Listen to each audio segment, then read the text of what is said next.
Shalom, puji Tuhan. Tuhan memberkati kita semua pada hari ini. Gimana kabarnya Bapak Ibu yang dikasihi Tuhan, anak-anak Tuhan semua dimanapun berada, keluarga Maranatha pada saat ini dimanapun Anda berada. Saya percaya kita semua ada di dalam pemeliharaan Tuhan. Apapun, bagaimanapun keadaan kita hari ini, kita semua ada di dalam pemeliharaan Tuhan. Puji Tuhan, kembali lagi pada hari kita boleh berjumpa untuk belajar bersama-sama firman Tuhan pada saat ini. Mari Bapak, Ibu, Saudara-saudara, anak-anak Tuhan dimanapun berada, keluarga Maranatha dimanapun Anda berada, mari kita siapkan hidup kita, kita berikan tempat yang terbaik kepada Tuhan saat ini untuk kita belajar bersama-sama firman Tuhan. Tetapi sebelum itu, mari kita akan berdoa kepada Tuhan. Mari kita berdoa. Mengucap syukur kami kepada Tuhan Yesus Juru Selamat kami, karena kebaikan dan kemurahan Tuhan kami ada saat ini. Tuhan Yesus yang akan menolong, memimpin, memelihara, dan memberkati kehidupan kami saat ini. Kami memberikan hidup kami untuk kami belajar firman Tuhan.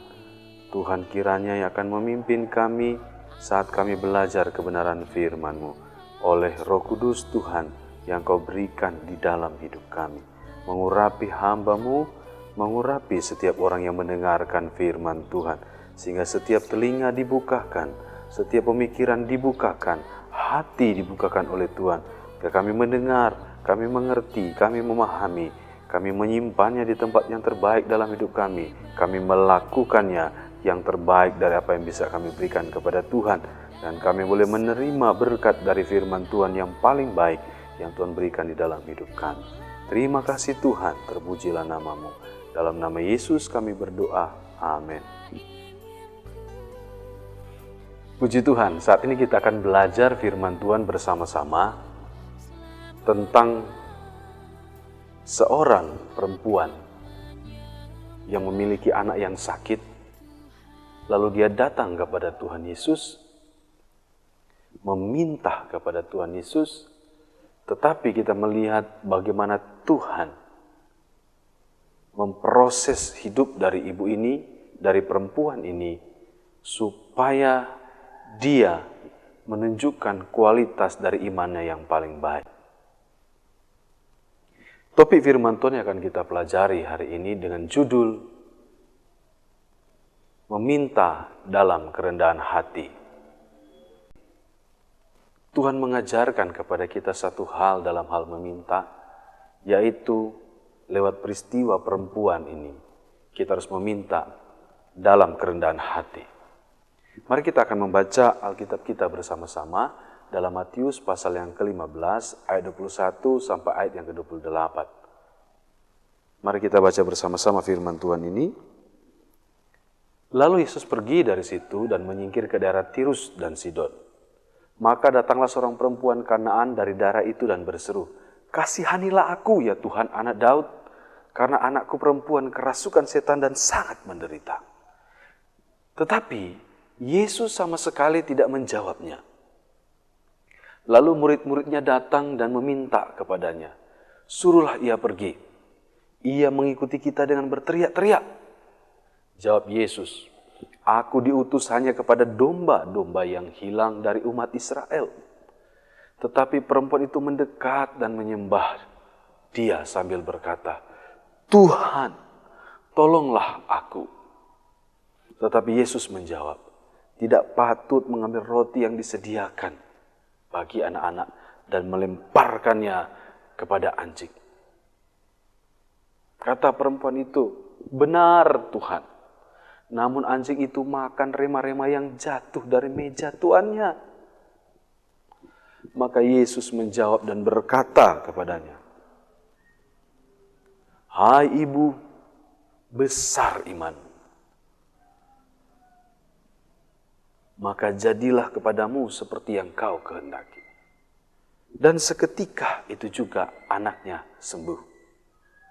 Kita akan belajar bersama-sama lewat peristiwa ini apa yang ingin Yesus sampaikan kepada perempuan ini dan juga kepada murid-murid, demikian juga kepada kita saat ini yang sedang belajar firman Tuhan. Mari siapkan hatimu kepada Tuhan. Izinkan Tuhan memimpin hidupmu ketika kau sedang mendengarkan firman Tuhan. di dalam kerendahan hati kepada Tuhan, untuk kita belajar bersama-sama, maka kita akan mengerti maksud yang daripada Tuhan. Mari kita lihat dulu keterangan Alkitab tentang wanita ini. Peristiwa ini juga dicatat dalam Injil Markus pada pasalnya yang ke-7 ayat 26 dan seterusnya. Pertama, apa yang kita baca tadi di Matius pasal 15 ayat 22 bahwa perempuan ini adalah perempuan Kanaan atau tinggal di Kanaan. Keterangan yang kedua dalam Markus pasal 7 ayat 26 adalah dia seorang Yunani dari bangsa Siro-Fenisia. Jadi jelas dia orang Yunani dari etnis Siro-Fenisia yang tinggal di tanah Kanaan. Lalu apa yang kita baca di pasal 15 ayat 22 Injil Matius bahwa dia adalah seorang ibu yang memiliki anak yang sedang sakit dan menderita karena kerasukan setan. Lalu dia datang kepada Tuhan Yesus dan memohon belas kasihan. Di Matius pasal 15 ayat 22 sampai ayat yang ke-23. Cara perempuan ini datang meminta kepada Yesus adalah, Alkitab catat di sini dari apa yang kita baca di dalam Alkitab kita, bahwa dia datang dengan berteriak-teriak memohon belas kasihan. Seorang ibu yang anaknya sedang sakit dan menderita, dan penderitaan anak ini bukanlah penderitaan dalam sakit penyakit yang biasa. Anaknya menderita sakit karena kerasukan setan, diganggu oleh setan, kepribadian anaknya diambil oleh setan, sehingga anaknya tidak lagi menguasai dirinya. Dan ini sangat membuat anaknya menderita. Tentu sebagai seorang ibu, dia akan sangat panik, dia sangat kebingungan, dan saya katakan adalah hal yang wajar ketika seorang ibu yang memiliki anak yang sedang menderita, ketika dia datang kepada Tuhan dan dia berteriak mohon belas kasihan. Semua yang dia lakukan dalam hal ini adalah hal yang wajar-wajar saja ketika dia berteriak, Yesus anak Daud, kasihanilah aku. Mungkin dia mendengar cara orang-orang di masa itu ketika memanggil Yesus dengan sebutan anak Daud. Sehingga dia katakan, Yesus anak Daud, kasihanilah aku. Dia datang dengan merasa membutuhkan. Coba kita bayangkan seorang ibu yang anaknya dirasuk setan dan sangat menderita. Kepanikan yang begitu dalam di dalam dirinya. Juga rasa kepengen untuk ditolong ketika dia melihat Yesus itu datang ke daerahnya. Sikap kita ketika kita mungkin punya kondisi seperti ini, saya bisa katakan kita pasti akan memiliki sikap yang tidak jauh berbeda dengan ibu ini. Ketika kita melihat ada seseorang yang bagi kita dapat menolong kehidupan kita. Hingga saya katakan, apa yang dia lakukan adalah hal yang wajar-wajar saja.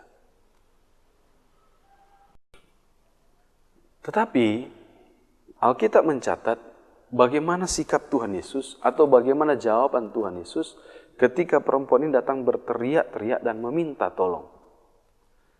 Matius pasal 15 ayat 23 mencatat dengan jelas bahwa tetapi Yesus sama sekali tidak menjawabnya. Lalu murid-muridnya datang dan meminta kepadanya, suruhlah ia pergi, ia mengikuti kita dengan berteriak-teriak. Yesus sama sekali tidak menjawabnya. Kalau misalnya Yesus sedang berjalan, maka Yesus akan berjalan terus, tidak menoleh kepada perempuan ini. Yesus tidak peduli dengan teriakan, dengan kepanikan dari perempuan ini atau dari ibu ini. Tetapi sebenarnya yang terlihat mungkin Tuhan tidak peduli. Namun, kalau kita membaca sampai selesai dari kisah ini, kita akan melihat bahwa Tuhan diam dan tidak menjawab. Bukan karena dia tidak peduli, tetapi untuk melihat kerendahan hati dari perempuan Kanaan yang datang meminta kepadanya. Tuhan tahu apa yang Tuhan lakukan. Mari kita akan lanjut, kita baca, kita akan pelajari bersama-sama. Tuhan katakan dalam Matius pasal 15 ayat 24, Aku diutus hanya kepada domba-domba yang hilang dari umat Israel.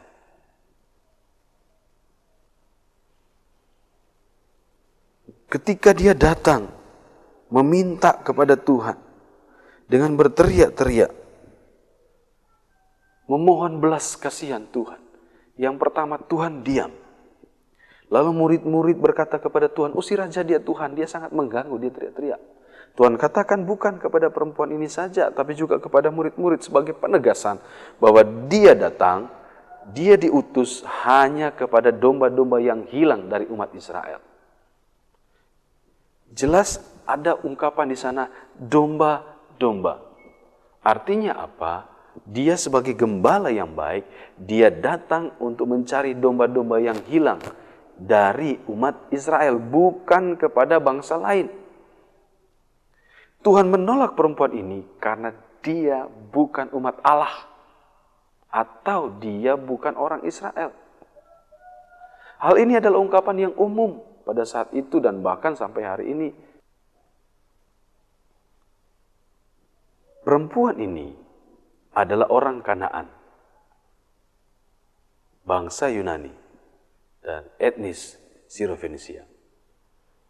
Jadi jelas dia adalah orang kafir.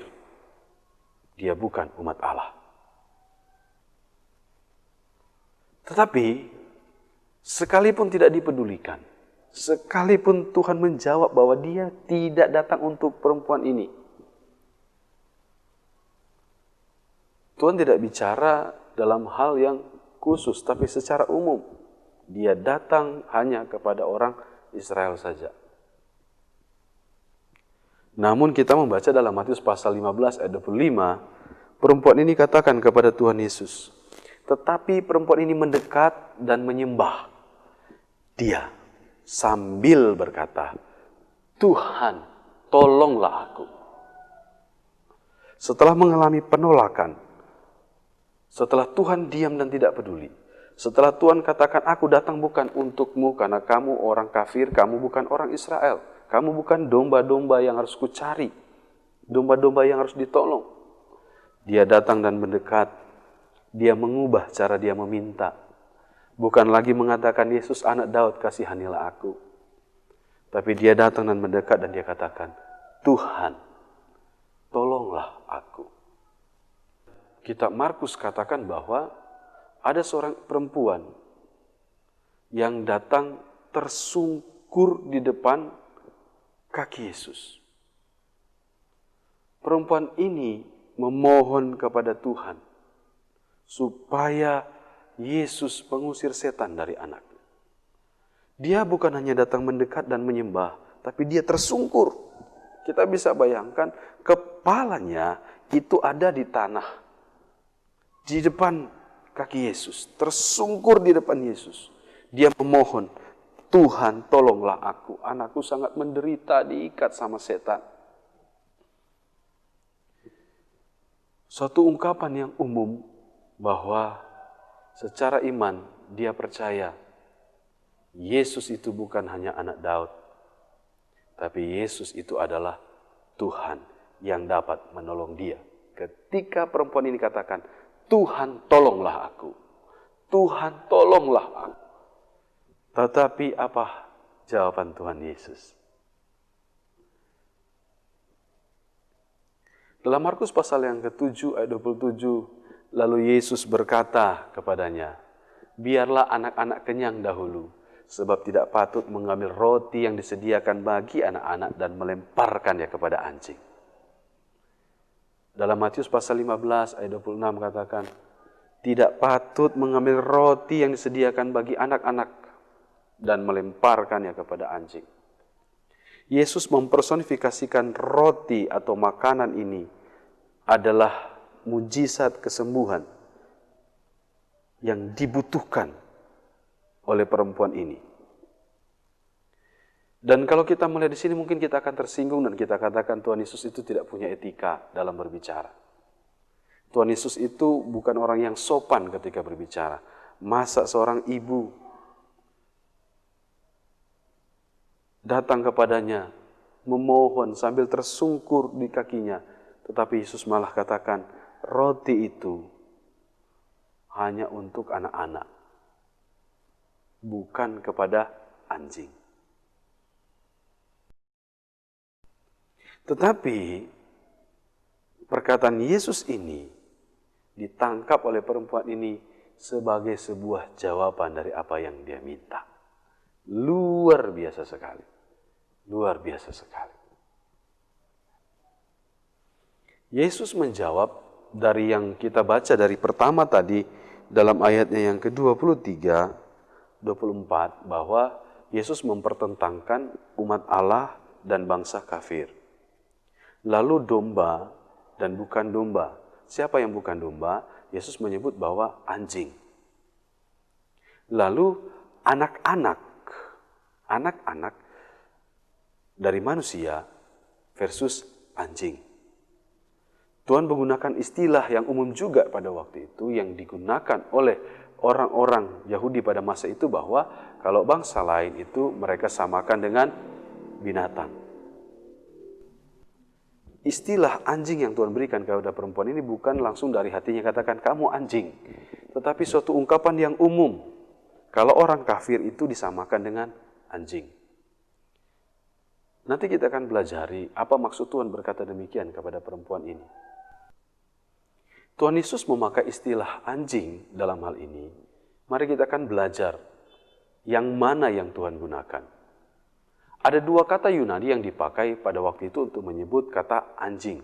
Yaitu yang pertama, kuon. Kata yang digunakan untuk anjing liar atau bangsa kafir. Anjing yang berkeliaran bebas atau bangsa kafir. Lalu satu kata yang lebih halus dari kata kuon itu, yaitu kunarion, yang artinya juga anjing. Tetapi anjing yang menggunakan kata kunarion ini adalah anjing kecil atau anjing peliharaan yang tinggal di rumah majikannya atau anjing yang sudah dijinakkan. Anjing yang dipelihara, anjing yang jinak yang tinggal di rumah majikannya. Dan kata yang digunakan Tuhan Yesus adalah kata yang kedua ini, yaitu kunarion, anjing jinak, anjing kecil, anjing peliharaan yang tinggal di rumah majikannya. Itu sebabnya ketika Yesus menggunakan kata ini, perempuan ini percaya bahwa sekarang dia sedang mendapatkan jawaban dari Tuhan. Ketika Tuhan katakan dalam Injil Markus tadi, biarlah anak-anak itu kenyang dahulu. Biar anak-anak dulu kenyang. Tidak pantas roti untuk anak-anak diberikan kepada anjing. Kita lihat apa yang dikatakan oleh perempuan ini.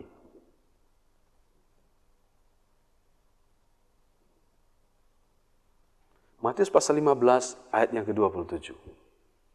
Benar Tuhan, namun anjing itu makan remah-remah yang jatuh dari meja tuannya.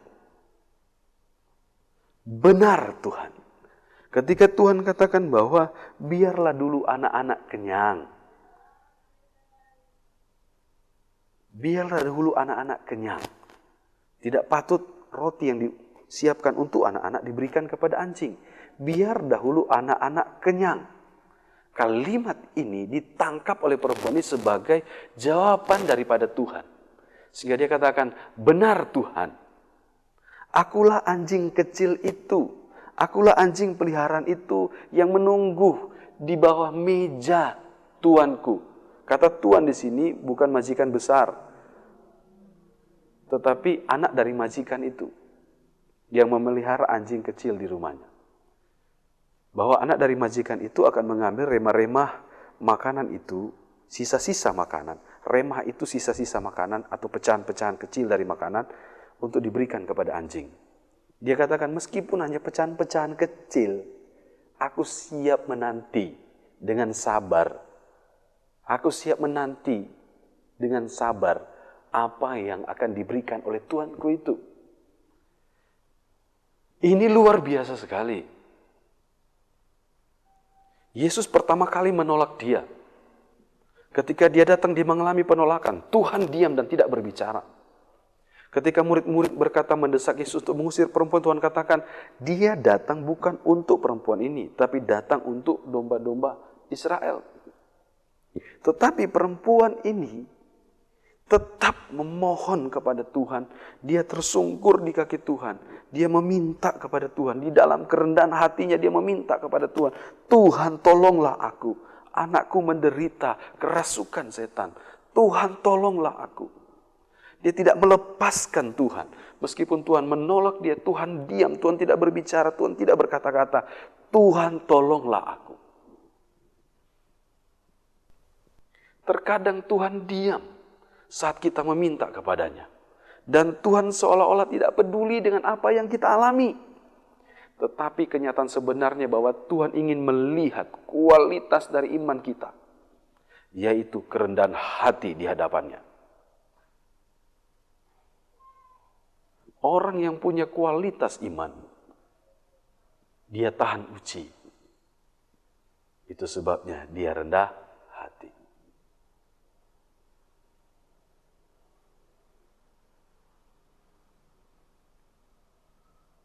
Ini adalah seorang yang sangat rendah hati. Dia datang meminta kepada Tuhan. Dia tidak lagi berteriak-teriak dalam kepanikannya kepada Tuhan. Ketika dia tahu dia berteriak-teriak, Tuhan tidak mendengarkan apa yang dia katakan, bahwa Tuhan tidak pun, bahkan Tuhan pun tidak peduli dengan apa yang dia alami. Sepertinya demikian. Dia datang mendekat, tersungkur di kaki Yesus dan menyembah dan berkata, Tuhan, tolonglah aku. Tuhan katakan, oh tidak patut roti yang sediakan untuk anak-anak diberikan kepada anjing. Tidak patut roti yang disediakan untuk anak-anak diberikan kepada anjing. Biarlah anak-anak kenyang dahulu. Kalimat itu dia tangkap sebagai sebuah jawaban doa. Meskipun dia dibilang anak anjing kecil yang tinggal di rumah. Terserah Tuhan mau bilang apa. Tuhan mau bilang aku anjing, memang betul aku anjing. Karena aku juga orang kafir kok. Tapi satu hal, benar Tuhan apa yang Engkau katakan. Namun anjing itu pun dapat remah-remah dari tuannya.